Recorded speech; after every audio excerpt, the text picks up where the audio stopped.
How do you build healthy and successful relationships? Hi, I'm Kayla Swanson, and I'm your host of High Performance Salon Academy's Profitable Salon Owner Podcast. And today I had the pleasure of hanging out with the CEO of High Performance Salon Academy, Jason Everett. What's up, Jason? I am that guy. Last time You're I that heard. guy. Yeah, I glad to know. be on today. Looking forward to I talking know. about relationships. I think it's the topic because if you want to build anything, you have to figure out how you work with other people because they've said Literally. business would be easy if it just didn't involve people. And like I think that really could extend it to say life would be easy if it just didn't involve others. But there's a I reason why get we that. all don't live in a hermit mountain Yeah. cabin. You know what I'm Well, some saying? people do, but not all of us. Well, I don't think we're wired that way. No, I So don't I think so think we're either. wired to be together. And Yeah. what do you need to do to enhance those relationships? That's the podcast. I love it. Today, we're talking about relationships. We're talking about how to build them, how to have healthy and successful ones, whether you're talking about your marriage, you're talking about your kids. When you're building a business, like Jason just said, having healthy relationships in your life, whether it's 5, whether it's 2, whether it's 100, wherever you're at, whoever you are as a person, you have relationships in your life. Mm-hmm. And how healthy and successful those relationships are is it really affects how you run your business, how you show up, who do you have to turn to when things get hard. So I'm stoked. Relationships have been very impactful in my life. And I know we have many stories of relationships with other people. So Jason, let's dive into what it looks like to build a healthy and successful relationship. Yeah, easy. They've said happy wife, happy life. That's it. That's it. Podcast That's over. it. No, I'm Podcast just kidding. over. No, look, Write I it down. know. Can I just say right now, I say that kind of joking, obviously, but like, Kayla, we were talking about this before the show for just a second. And we were talking about, like, look, having a divorce or having other things that happen in relationships. Like I've had some really knockdown, drag out relationships. And by the way, I mean that not just as like my girlfriend when I was 19 that we broke up and like, yelled at Oh each no. other and kicked out of cars and all that stuff. But I mean like business partnerships that didn't work out.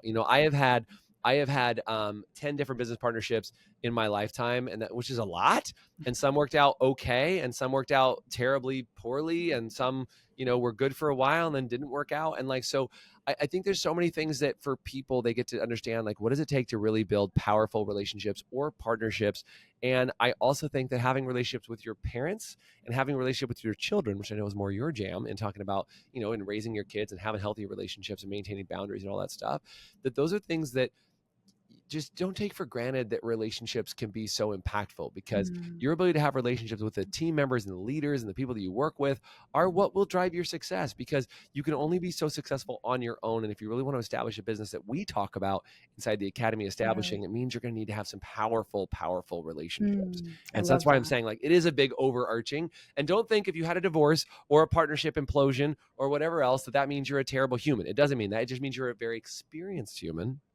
And you now get to have better relationships as a result of your wonderful gift of that other blown up relationship, Yes, That's how I exactly. feel about it.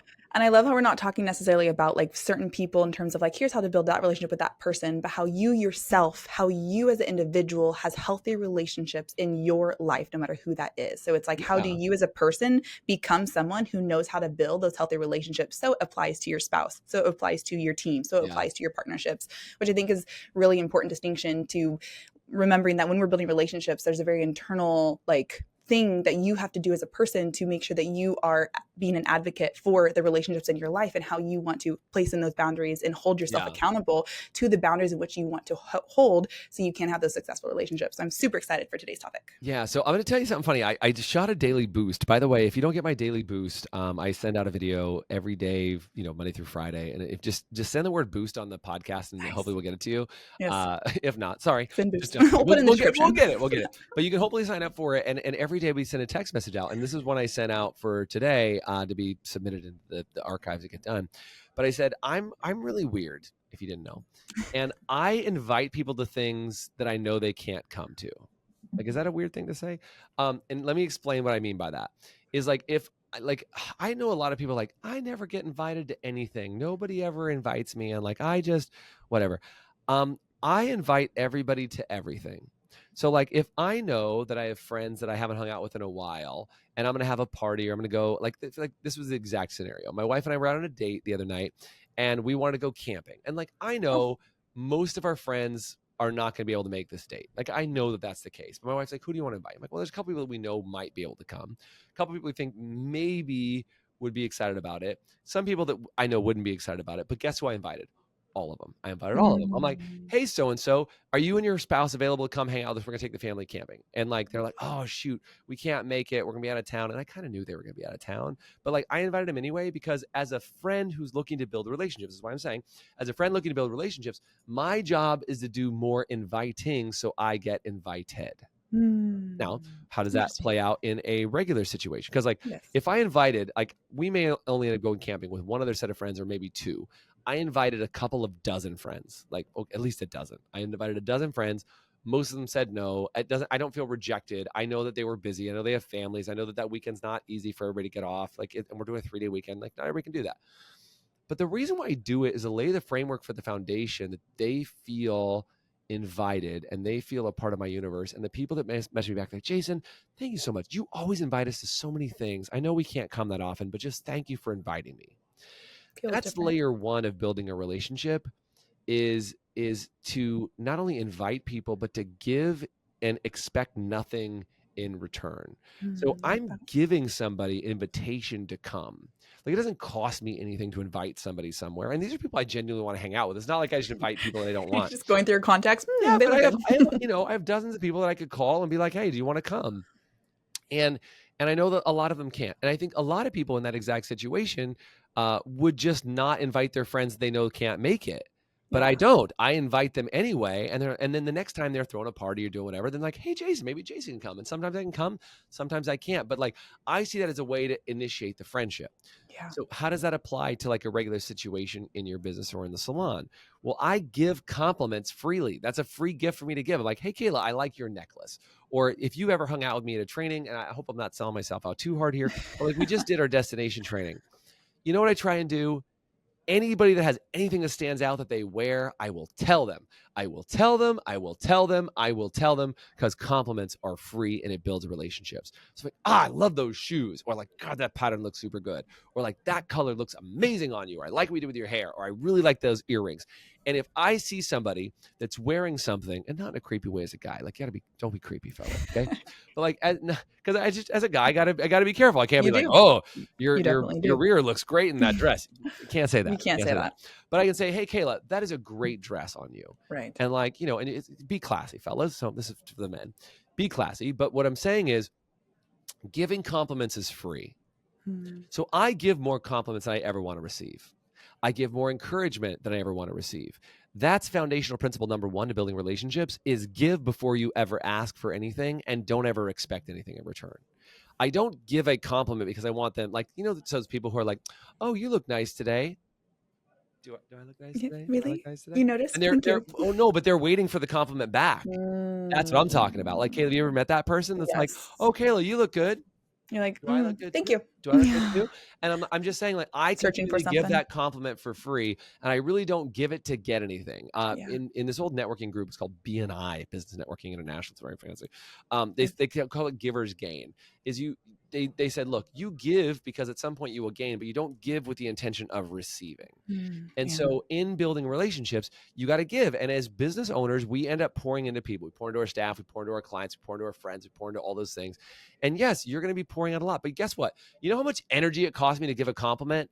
Zero. Cost me zero. You know how much effort it took me to send out that text message to my friends, which by the way was a cut and paste. I was like, hey, wild idea. Any chance you're available this weekend to go, or this, whatever weekend to go camping? No big deal if you're not. And most people said, yeah, we're not, but thank you so much for the invite. I really appreciate it. And you know what? That gets me to invite to parties and other things and other people's whatever. And like, there's like, gosh, Jason, you invite us to all kinds of things. Thank you so much. And I'm like, yeah, I only really need 2 sets of friends, but I invited 12, or I invited 15, or I invited 20. When my wife and I throw parties, we usually invite 3 to 4 times the amount of people that we expect to show up, because we just want to make sure the invite is open to everybody. Yeah, so people know. Because I love what you're saying. It's like the two things on inviting people and complimenting people. It's also being intentional and noticing things about them, because those are the things that, like, wow, I was thought of. Wow, you noticed me as a person, especially like at the events when there's like 300 plus people there, and you're just like, man, like being somebody who notices things and being somebody who actually takes the time to, like, you are somebody that matters. I'm going to take note of how you're showing up and how you're acting. And like, I love like thinking of, even the team, like, hey, I noticed that you're acting this way. Like, and for sure. being intentional of like feeling invited and feeling included and feeling that intentionality from somebody else, it makes like, man, now I'm going to bring them. Because then it's that like give and take. And I love what you just said about give without the intention of receiving. It's like, I'm doing this because this is the person I want to be. Show up that way. If you want to build healthy, successful relationships in your life, show up because you want to. That's who you want to be as a person. Right. Don't be like, I'm just trying to like I'm this doing particular this situation. because, Yeah. and I bring this up because, you know, as you know, Kayla, we announced at this last destination training that I'm doing a relationship conference. My wife and I are doing a relationship conference coming up October 3rd, 4th, and 5th. So hopefully you're listening to this podcast before then. And if you want to come, I think there's a few seats left. We had a whole bunch of people sign up and we have limited seats for it. So it's for couples and for business owners that want to grow closer in their relationship because of a business, not further apart. Most people grow further apart when they own a business together. And I don't mean like you both have to work in it, although that's a lot of work by itself. My wife and I daily actively run the business and my wife runs our household. And those are very different positions in how we operate, but she's very involved in the business. And by the way, we decided to run this relationship retreat, not because we have a perfect marriage by a long shot. We don't have a perfect marriage, but we have been together a very long time. And what we found that draws us closer together is experiences. And this is my point number 2 about creating experiences, is that I really feel like relationships are based on the quality of the experience that you get to do, of the things you get to do together. And so, you know, my wife and I, when we first got together, within the first month or 2 months of my wife and I dating, I can't remember exactly, first month or 2 of us dating, either way, it was very close. Her mom passed away. Like, I know it's a heavy thing to say, but like her mom literally had a headache one day, went to the hospital, was in a coma, and then was literally had the plug pulled within 24 hours of her going to a coma because she was brain dead. And that was like, welcome to dating my wife.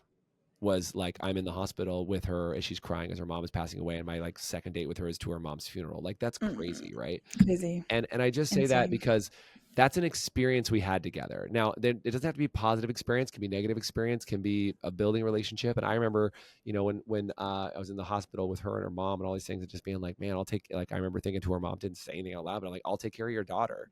And like, you know, like that's a weird scenario of like, man, I'm sorry I didn't get to meet you and know you at that level, but like, don't worry, I got your daughter. Yeah. And I say that because if you understand how to unpack and curate those relationships that you value the most, you'll pour into the people that you want to create community and relationship with. Like, just, you know, and I take this out of the moment of like being with my wife, and in that moment is like in the staff, you know, going out on the boat and creating opportunities where we go have fun in relationships, or we go to a city and we go do a fun dinner out. Like, I'm very intentional about curating relationships with people because I feel like the quality of the relationship has a lot to do with the interactivity outside of your normal activity. Ready to transform your business and improve your salon's profitability? With Lonza's 3-in-1 technology and intermixable shades, your hair color inventory is streamlined with limitless creativity behind the chair. Click the link below to unveil the secret to salon success. And I love that. And because in being on the receiving end of that, of like when there's an intentional experience, like, hey, I want to hang out with you doing this thing, having this time. And yeah, taking out of like the normal experiences where you can, like, out of the norm, you yourself enter into a different, it's like a pattern internet for you.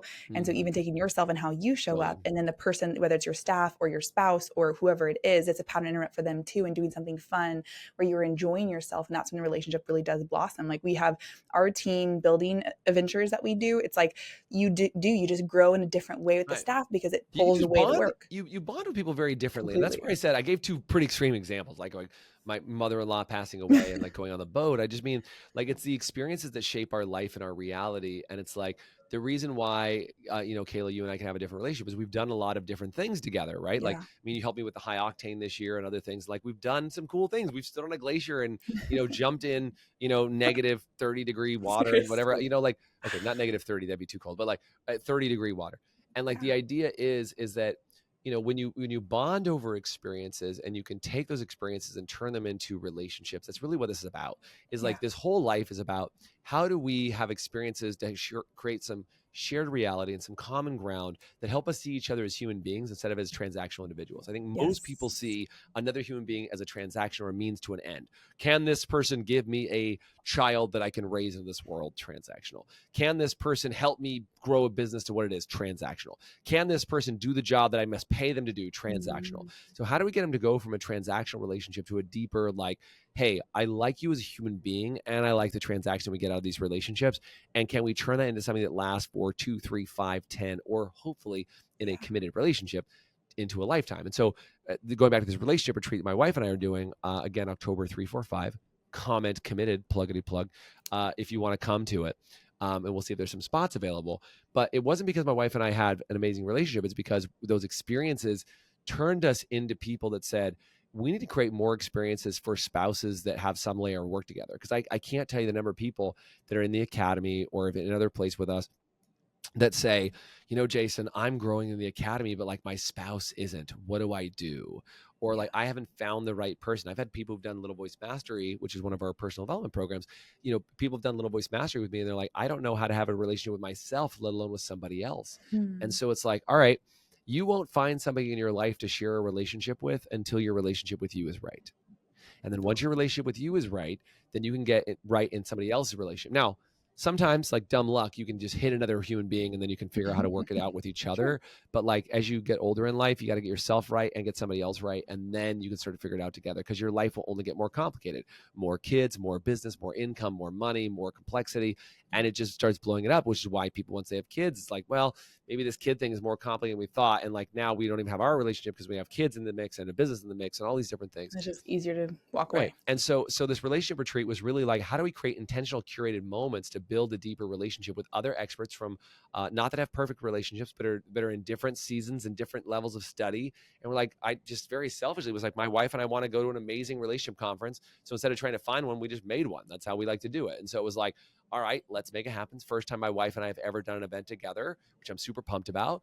And I look forward to spending, 3 days working with people to do that, because if you can get your spousal relationship right, or your primary relationship in your life right, your children will be better for it, your business will be better for it, and you will be a better human being for it when your primary relationship that you rely on and lean on in your life is right.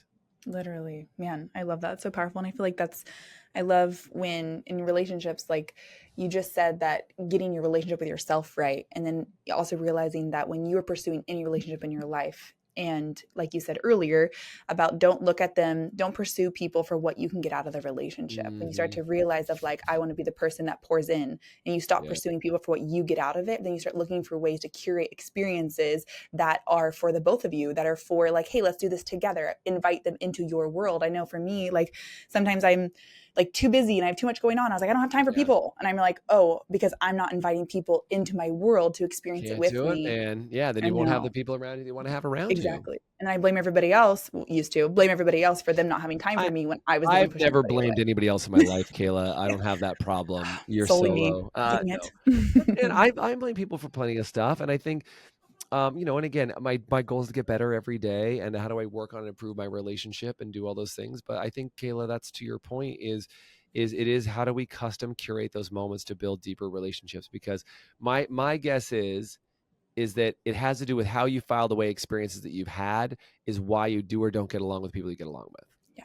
Are you ready to increase your retention and revenue and convert website traffic to clients? Then you're ready for Maya. Maya creates better business relationships by pairing the right clients with the right beauty professionals. Use promo code HPSA for your first 2 months free. Visit joinmaya.com to get started. And most upsets in relationships, if you want some other relationship hot tips while we're talking today, most relationships that go bad can be traced back to initial communication. Is there was probably something in your initial communication. I've seen this happen over and over again, even with business partners, is that I've seen something in the initial relationship that was a little screwy that you went forward on anyway. And you were like, there was a point of contention way back in the very beginning that I agreed to or acquiesced to, or just like said, it's okay. And even recent business partnerships, I was like, there was something that came up in the very beginning that I said, well, I'm going to go forward anyway, because there's some other perks here. There's some other benefits out of this. And I'm like, let's just keep going. And then that, like, it's like that Princess and the Pea. It's like that little thing that was just really small now has become this big obnoxious thing, and it doesn't work anymore. And so, I thought those things were cleared up. They weren't cleared up, and then they became a bigger deal. And so, if you go forward, if you can remove that obstacle before it becomes a Godzilla, King Kong, whatever size thing, Good reference. like thanks. But if you take that thing and like can move it into a place that little small thing becomes a giant issue, because that, 800-pound gorilla on your back at some point is going to choke you out. And I think if you can't remove it when it's small, it gets harder and harder when it's big. And sometimes that happens. And I know people that come to me, and like usually people come to me when they're in their relationships and they're like, I'm at the very end and like I need a divorce and I'm done. What do I do? Yeah. And I'm like, man, it's sometimes hard to get it off at that point. Yeah. But I know. if you need to and you figure it out, I mean, I'm all for relationships staying together. Obviously, in certain situations like abuse and cheating and stuff like that, no, if you can be avoided, I think you could figure it out. But I think that in most cases, if it's just like, well, they're not as friendly as they used to be, or they don't take care of me the way that I want. I'm like, well, okay, what are the experiences that have created the reasons for you to say those things? And can you create some new memories, some new experiences? Because you're probably creating this massive doubt in your mind based on experiences. So now let's file away some new ones. And I feel like people get so like you said, that like Princess and the Pea, that big thing. And it's like the lack of ability to communicate about what's really going on. Like, I can't be honest. I can't tell them what I'm really feeling because like these past things, and just like how current experiences build your relationships. Past experiences are what are making up your relationships too. So if you're struggling in your relationships, there is something in the past where like, oh, this happened then you hold on to that. Like, they're going to react the same way. Mm-hmm. Instead of realizing that like people evolve. Like, what do they say? Every like 7 years, like evolve into a whole new level of yourself. You get all new skin, all new hair, everything. Literally. It's very, very interesting how that works.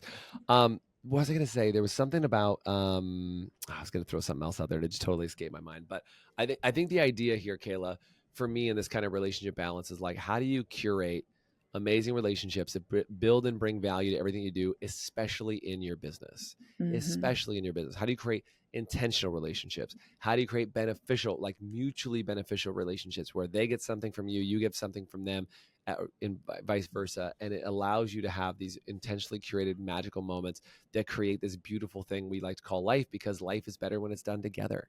Amen to that. And when you're working on those relationships, and you're building get really intentional about your personal relationships, and then becoming that type of person with those people who matter the most to you, will automatically start to affect how you show up as a salon owner for your team, and then how you influence your salon, the energy inside your salon, and the relationships you're building with your clients. Yeah. So if you focus in on your relationship with your partner, your spouse, your kids, your best friends, and you start working on that kind of relationships, who you're becoming in the process of building the relationships that you see on a daily basis will start to impact how you show up to your salon as a person, your relationships with your team, and then your relationship with your clients, which 100%. Is huge. But you've got to start with those relationships that are very much more prime. I was going to say, are you still guessing what your color services are actually costing you? Guessing the cost of your services is eating into your profits. With Salon Scale, you can separate your parts from your labor and charge for every drop of color used. Stop letting your back bar drain your earnings. Click the link in the description to get 10% off of your first year, or start your free trial today. Salon Scale. Profit starts with every mix. This is a little bit of a left turn, Kayla, but like, nice. When you talk about relationships with your guests, like how well, like a lot of people are like, oh, I can have good chats with my guests. But like, if one measure of your relationship is, do they trust you when you are looking to sell retail to them? It's a measure of your relationship. Is, if they're not buying retail from you, it's because their measure of your relationship is like, oh, you're that transactional person that goes and cuts my hair, versus, are you the person that when you speak, you carry authority because you have very valid, deep conversation with them, and you always educate them and tell them what's going on. You have their best intention at heart. Because I think a lot of people are like, well, I don't like to sell because I'll be seen as salesy and sleazy. I'm like, not if you have you're a good human being and you only recommend things they actually need. Like, what is that thought from? Right. And so I think that, these relationship skills that we're talking about how do you quickly build relationships? And by the way, you build relationships by making and keeping agreements. That helps build trust, making keep agreements. I'll show up at this time, then you show up at this time. You do this thing, and this time you do that thing. But you can very quickly create treason inside of a relationship, which treason, by the way, is what's called betrayal after trust. Okay, so treason is betrayal after trust. I trusted you, we're in a relationship, and then you break my trust. And that's where a lot of people get to a level of divorce where they're like, hey, you've created a treasonous act. I trusted you. You violated my trust, and therefore you cannot be trusted. I want out of this relationship. Okay. And the only way, this is interesting, the only way to repair a relationship that's been in a treasonous environment, and it can be physical, emotional, mental, whatever, is that the only way is to ask for permission from that person and say, hey, I've completely betrayed your trust. What can I do to earn it back? And if they're willing to give you an answer to say, here's what you can do to earn it back, and you do everything they tell you to do, and you get permission to come back and enter again into the relationship, then that's the only situation where you can have a restored relationship after a treasonous situation. And you completely, like, I don't know, repent is the word, but like you completely just come back and say like, look, I'm really sorry. I screwed up, not what I meant to do. And I would like to do whatever it takes to earn that respect and trust back. Very different. You can repair very broken relationships that have had treasonous actions to them if you come back, own it, clear it up, and say, whatever it takes to rebuild this relationship, I'll do it. And I've seen people who've come from relationships where their spouse cheated and did all that stuff and like restore those relationships. I'm not saying that's easy or it's required. There's nothing that says that has to be done. But I'm saying I've seen relationships come back from a very, very dark place because they've been able to come back and follow that treasonous formula. Because in my opinion, the same thing, how this relationship treat's going to work is there's really only two types of relationships. And this goes for any type of relationship in the business, in your life, in, you know, mother, father, son, husband, whatever. There's only two types of relationships, ones you work on and ones you don't. Simply right? put. And like, yeah, that's like the most, it's not mine. It's totally stolen line. But I just, you know, you're either working on your relationship and trying to make it better, or you're like, I'm good, I'm not working on it. And you start to create all these rifts and these boundaries and these barriers. And like, you just start leaning further away from people. And, oh, that was what I was going to mention earlier. I've said this to you before in outside of a podcast. I want to say it to you here too, is I had a friend when I was younger who shared with me, a friend of his was a divorce attorney. We talked about the divorce attorney before. Yes. The divorce attorney, he said, you know, when people get married, they focus on usually 90% they love. They're like, 90% is amazing. And 10% is like, I could probably do without that, but like, this is a pretty good thing. Got it going on. And I know you kind of know the punchline here, but most people would say 90% they love, 10% they don't like. And then and the divorce attorney said, when I sit down with them to get a divorce, do you know what that changes to? And most people, if you're listening to this, you're probably like, oh yeah, change to 90% now they don't like and 10% they like, right? Isn't that the case? Most people think it flip-flops, is 90% they don't like now and 10% they don't like. And he goes, actually, no, that's not the case. They still love 90, but now they can't stand the 10% that just before was kind of annoying. Yeah. And the only difference is the focus of what you're focused on. So you were focused on the 90% before. Now you're focused on the 10%, but you're obsessively, compulsively focused on that 10%. And that 10% has become a non-negotiable and an issue forever because they've never changed since the very beginning. And.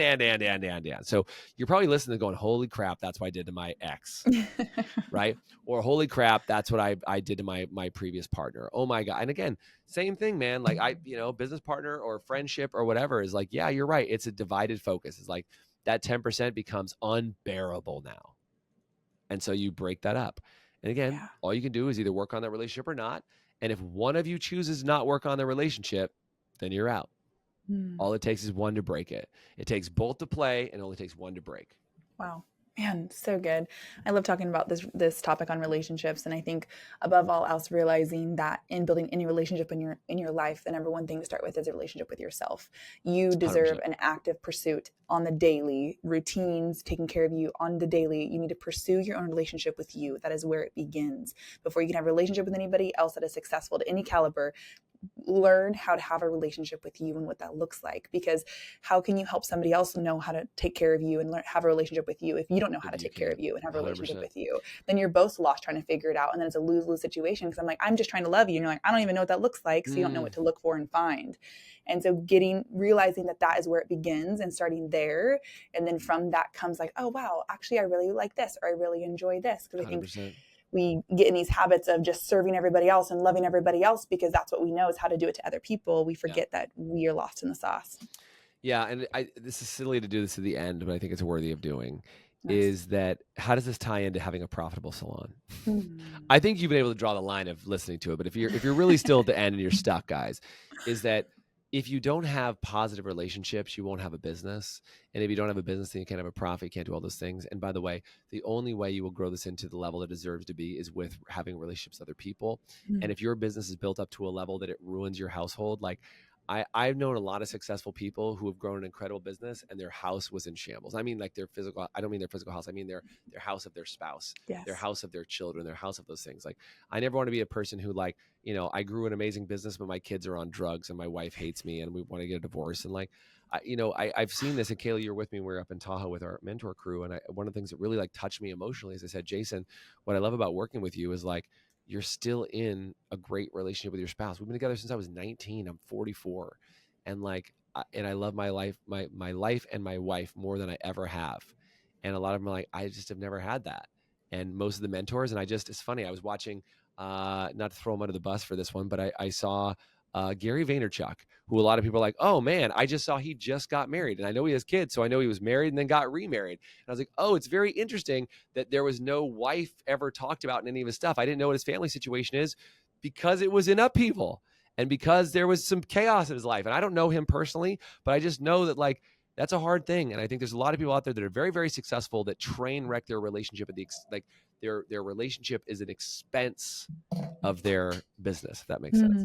Yeah. And I don't know, to me, it's never been willing to throw my relationship away in expense for my business. And that's how it pertains to let's make you profitable, but not at the expense of your relationships. Build your relationships that matter. Start with yourself. Thank you, Jason, for hanging out today. This has been a blast. Hopefully you got a lot of value out of it. If you'd like to get more information about the Committed Retreat coming up in October, the 3rd, 4th, and 5th of October this year, reply to this episode, Committed, or reach out to us anywhere, any platform to say, hey, I'm interested in the Committed Retreat. Let's go. And Committed Conference, and we will get you that information. Thanks for hanging out with us. Thanks, Jason. Always a blast hanging out with you. We'll see you next time on the Profitable Salon Owner Podcast. You've been listening to the Profitable Salon Owner Podcast. Be sure to like, subscribe, leave us a review, and check us out at profitablesalon.com for more episodes, content, and to help you turn your salon into the business you've always dreamt of.